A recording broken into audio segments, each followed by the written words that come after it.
നമസ്കാരം. Bhagavad Gita video session part 53 ഏവർക്കും സ്വാഗതം. നമുക്ക് സെൻറ്ററിങ് ചെയ്ത് പ്രോഗ്രാം ആരംഭിക്കാം. കണ്ണുകൾ അടച്ച് ശാന്തമായിരിക്കും.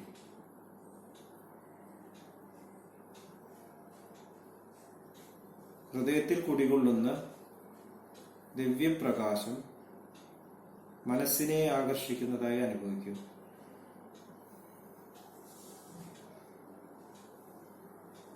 ആ ദിവ്യപ്രകാശത്തിൽ ധ്യാനം ആരംഭിക്കും.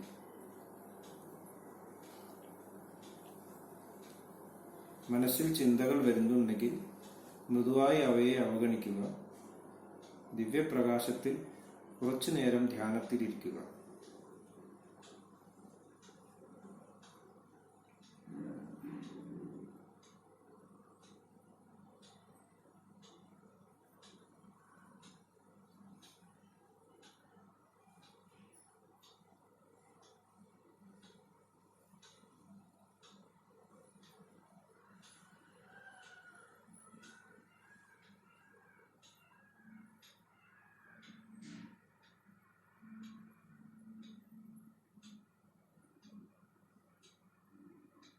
ഓക്കെ, ആ കണ്ടീഷൻ ഹൃദയത്തിൽ നിലനിർത്തി പതുക്കെ കണ്ണുകൾ തുറക്കും. നമുക്ക് ഡിസ്കഷൻ ആരംഭിക്കാം. 8ാമത്തെ ചാപ്റ്റർ നമ്മൾ തുടരുകയാണ്. 17ാം ശ്ലോകത്തിലാണ് നമ്മൾ ഡിസ്കഷൻ ആരംഭിക്കുന്നത്. സഹസ്രയുഗ പര്യന്തം അഹർ യത് ബ്രഹ്മണോ വിദുഹു രാത്രം യുഗ സഹസ്രാന്തം തേഹോ രാത്രവിദോ ജനാഹ. 1000 യുഗങ്ങൾ ചതുർയുഗങ്ങൾ കൂടിയാണ് ബ്രഹ്മാവിന്റെ പകലെന്നും അത്രയും കാലയളവ് തന്നെയാണ് ബ്രഹ്മാവിന്റെ രാത്രിയെന്നും അറിയുന്ന ജനങ്ങൾ പകലും രാത്രിയും അറിയുന്നവരാകുന്നു. അവ്യക്ത വ്യക്തയ സർവാഹ പ്രഭവന്ത്യ ഹരാഗമേ രാത്ര്യാഗമേ പ്രലീയന്തെ തത്രൈവാവ്യക്ത സജ്ഞകേ.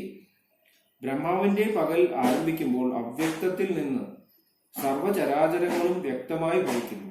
ബ്രഹ്മാവിന്റെ രാത്രി തുടങ്ങുമ്പോൾ അവയെല്ലാം ആ മൂലപ്രകൃതിയിൽ തന്നെ ലയിക്കുകയും ചെയ്യുന്നു.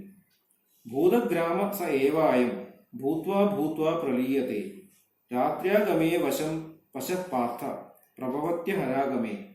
അല്ലയോ അർജുന, മുമ്പുണ്ടായിരുന്ന അതേ പ്രാണി സമൂഹം തന്നെയാണ് വീണ്ടും വീണ്ടും ഉണ്ടായി ലയത്തെ പ്രാപിക്കുന്നത്.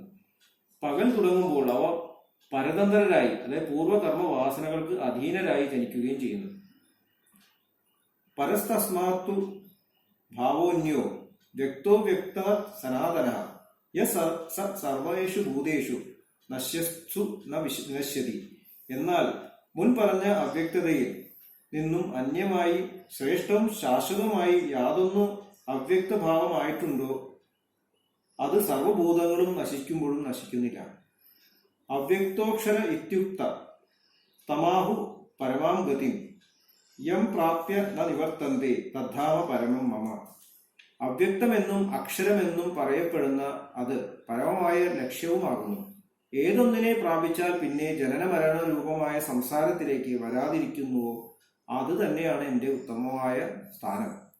പുരുഷസ പര പാർത്ഥ ഭക്ത്യാലഭസ്ത്വ അനന്യയാ യസ്യാന്തസ്ഥാനി ഭൂതാനി യേന സർവമിതം തതം.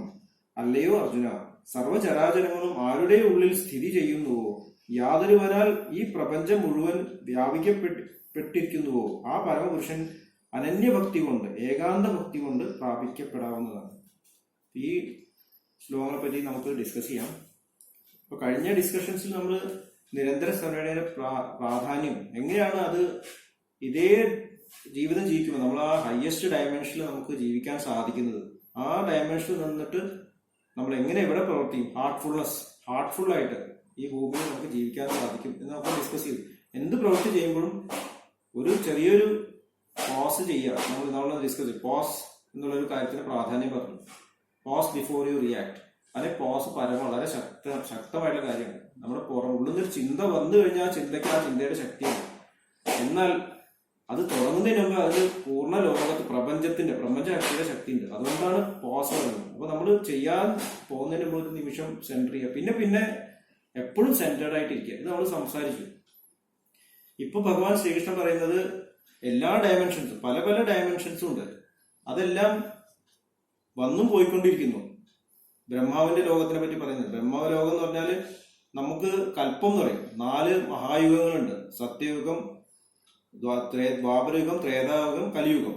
ഇതെല്ലാം കൂടിയിട്ട് എത്രയോ കോടിക്കണക്കിന് വർഷങ്ങൾ ഉണ്ടെന്നാണ് കണക്കുകൾ നമ്മുടെ സ്ക്രിപ്റ്റേഴ്സിൽ പറയുന്നത്. അങ്ങനെ ഒരു കൽപ്പം കഴിയുമ്പോൾ ബ്രഹ്മാവിന്റെ ഒരു ദിവസം കഴിയത്രേ. അങ്ങനത്തെ ഒരു കൽപ്പം പിന്നെ ബ്രഹ്മാവ് കിടന്ന് ഉറങ്ങുകയാണ്. അപ്പൊ ഒരു 24 മണിക്കൂർ 24 മണിക്കൂർ ഇങ്ങനെ 100 വർഷത്തിൽ ബ്രഹ്മാവ് ജീവിക്കുക. അങ്ങനെ 100 വർഷം ഒരു ബ്രഹ്മാവ് ജീവിച്ച് മരിക്കുമ്പോൾ ബ്രഹ്മാവ് മാറിക്കൊണ്ടേ, അപ്പൊ മഹാവിഷ്ണു കണ്ണ് ഇങ്ങനെ അടയ്ക്കുക, ഇമയ്ക്കുന്നു. അപ്പൊ ഇതാണ് ടൈമിന്റെ ഡയമെൻഷൻ കാണിക്കാൻ വേണ്ടിയിട്ടാണ് ഇത് പറയുന്നത്. ബാബുജി മഹാരാജ് ഒരു തമാശ പറയാറുണ്ടായിരുന്നു. ഒരു ദിവസം ബ്രഹ്മാവ് പല്ല് തേക്കുക അത്ര, ബ്രഷ് ചെയ്തുകൊണ്ടിരിക്കുമ്പോ പെട്ടെന്ന് ഒരു ഭൃത്യൻ എന്ന് പറയാണ് ബ്രഹ്മാവിനോട്, രാവണൻ എന്നൊരു മഹാസുരൻ ജനിച്ചു എന്ന് പറഞ്ഞു. അപ്പൊ വന്നു. അപ്പൊ പല്ല് തേച്ചു കുലുക്കുഴി കഴിഞ്ഞപ്പോ ആ ഭൃത്യം വന്ന രാവണനെ രാമൻ കൊന്നു. അപ്പോ ബ്രഹ്മാവ് അല്പായുഷ്മാൻ, രാവണൻ 10,000 കൊല്ലം ജീവിച്ചു എന്നാണ് കഥ പറയുന്നത്. ഇത് വെറുതെ കോറിലേറ്റ് ചെയ്യാൻ വേണ്ടി പറയാണ്. ഇത് നമുക്ക് സാധാരണ ഒരു സയന്റിഫിക് ആയിട്ട് ബോധമുള്ള ഒരു മനുഷ്യന് ഇത് മനസ്സിലാക്കാൻ ഇത്തിരി ബുദ്ധിമുട്ടാണ്. എങ്ങനെയാണ് ഇങ്ങനെ പല പല ഡയമെൻഷനിൽ പല പല സമയങ്ങൾ ഉണ്ടാകുന്നത്? നമ്മുടെ ജീവിതം നമുക്ക് നോക്കാം. നമുക്ക് ഉറക്കത്തിന്റെ അവസ്ഥ, നമുക്ക് ഉണരേണ്ട അവസ്ഥ, ജാഗ്രത അവസ്ഥ, പിന്നെ സ്വപ്നാവസ്ഥ, ഡ്രീം സ്റ്റേറ്റ്, സുഷുപ്തി അവസ്ഥ. ഈ 3 അവസ്ഥ എല്ലാവരും ഉണ്ട്, മനുഷ്യന്മാർക്കൊക്കെ ഉണ്ട്. ജാഗ്രത അവസ്ഥ നമ്മൾ കണ്ണ് തുറന്നിരിക്കുന്ന അവസ്ഥ. നമുക്ക് എല്ലാ സെൻസറി ഓർഗൻസും ആക്റ്റീവാണ്.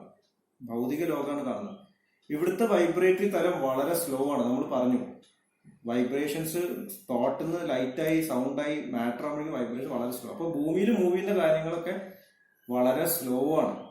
സൂര്യന്റെ വെളിച്ചം നമ്മൾ കാണുമ്പോഴേക്കും 8 മിനിറ്റ് കഴിഞ്ഞിട്ട്. അപ്പോൾ നമ്മൾ കാണുന്ന സൂര്യൻ 8 മിനിറ്റ് മുമ്പത്തെ സൂര്യനാണ്.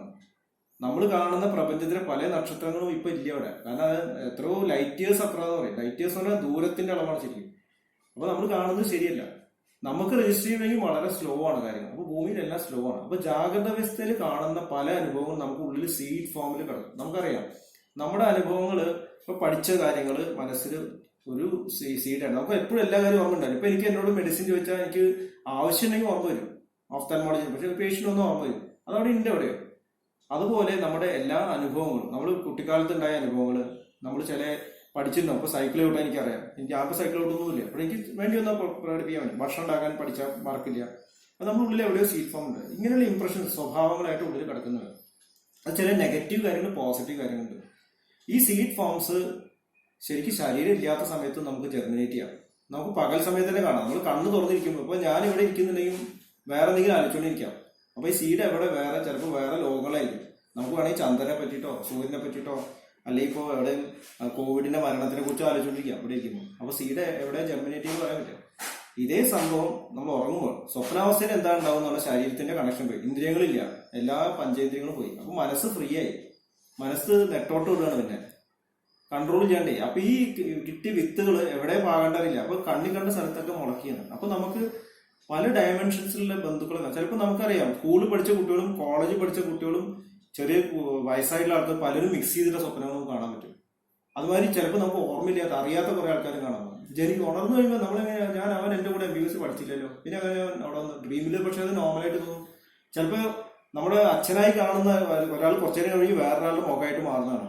നമ്മൾ സൈക്കിൾ ചവിട്ടി പോവും, സൈക്കിൾ ചവിട്ടി കുറച്ചു നേരം കഴിയുമ്പോൾ ഇത് കാറായിട്ട് മാറും, കാറായിട്ട് പിന്നെ കുറച്ച് കഴിഞ്ഞാൽ വേറൊരു വണ്ടിയും. ഇതൊക്കെ നമുക്ക് ഉണ്ടാകുന്ന സ്വപ്നങ്ങളാണ്. കാരണം മൾട്ടി ഡയമെൻഷണൽ അപ്രോച്ചസ് ആണ്, കാര്യങ്ങളാണ്.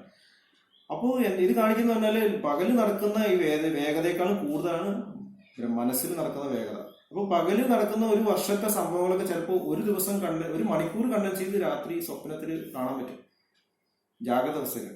ഇനി നമ്മൾ ഡീപ്പർ ലെവലിലേക്ക് പോയ സ്വപ്നങ്ങളാണെങ്കിൽ നമ്മുടെ സ്വപ്നങ്ങൾ സൂപ്പർഫിഷ്യൽ സ്വപ്നമാകും.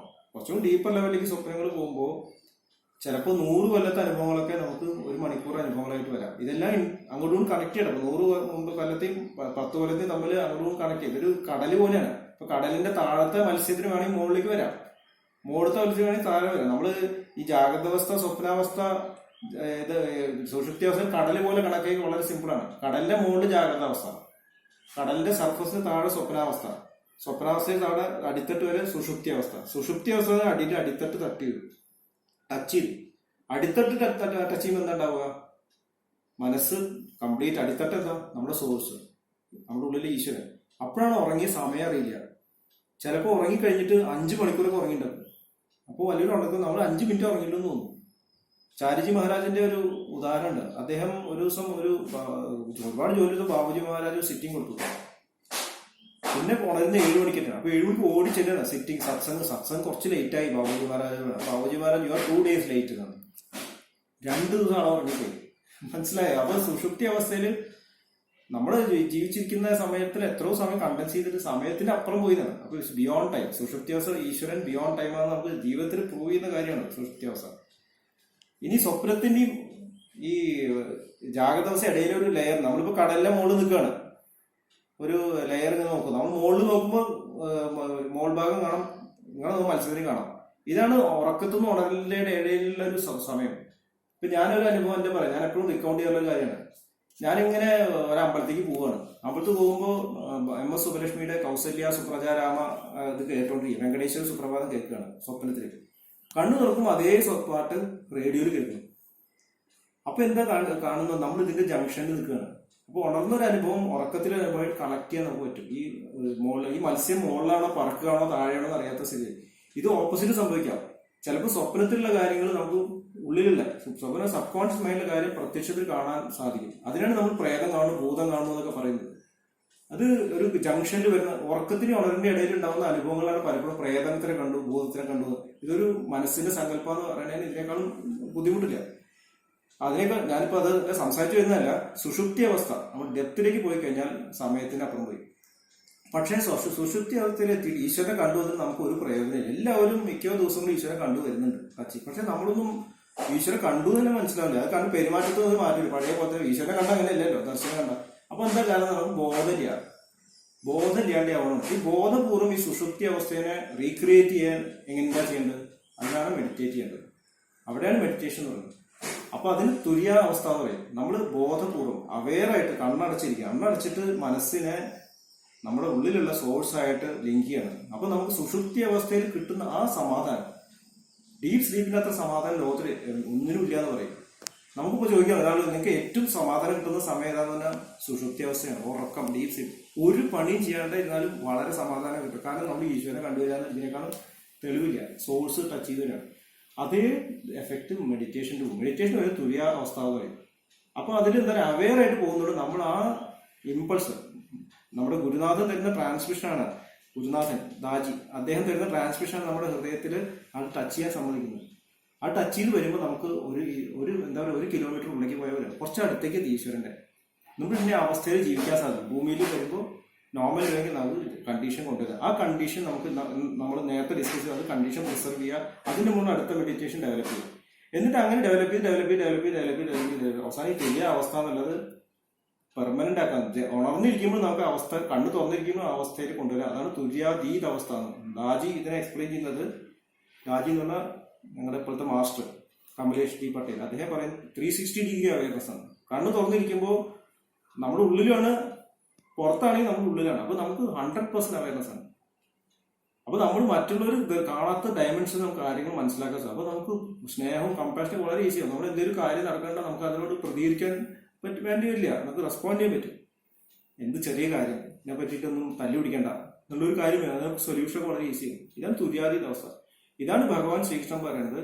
ആ തുര്യാതീത അവസ്ഥയിൽ എത്തിച്ചേർന്ന ഒരു വ്യക്തിക്ക് രണ്ടാമത് ഭൂമിയിൽ വരേണ്ട ആവശ്യമില്ല. അതാണ് പറയുന്നത് എന്റെ പരംധാമം. ആരാ എന്റെ പരംധാമം എന്ന് പറഞ്ഞാൽ ആരാ? ഭഗവാൻ ശ്രീകൃഷ്ണ പരംധാമം എന്താ? പെർമനന്റ് ആയിട്ടുള്ള തുര്യാതീത അവസ്ഥ. ആ അവസ്ഥയിൽ എത്തിയ ആൾക്ക് പുനർജനിപ്പിക്കേണ്ട, ശരീരം വീണ്ടും എടുക്കേണ്ട ആവശ്യമില്ല. ശരീരം വേണമെങ്കിൽ എടുക്കാം, പണി ചെയ്യാനായിട്ട് ആവശ്യമില്ല. അതൊരു ഇൻസ്ട്രുമെന്റ് പോലെ ഉപയോഗിക്കാനായിട്ട്. ഇപ്പൊ ഭഗവാൻ ശ്രീകൃഷ്ണൻ ജനിച്ചില്ലേ? ഇപ്പൊ തുര്യാതീത അവസ്ഥയിലുള്ള ഭഗവാൻ ശ്രീകൃഷ്ണൻ എന്തിനാണ് ഭൂമിയിൽ ജീവിച്ചത്? മാസ്റ്റർ എന്തിനാണ് ജീവിക്കുന്നത്? അപ്പൊ നമുക്ക് ക്വസ്റ്റ്യൻ വരും.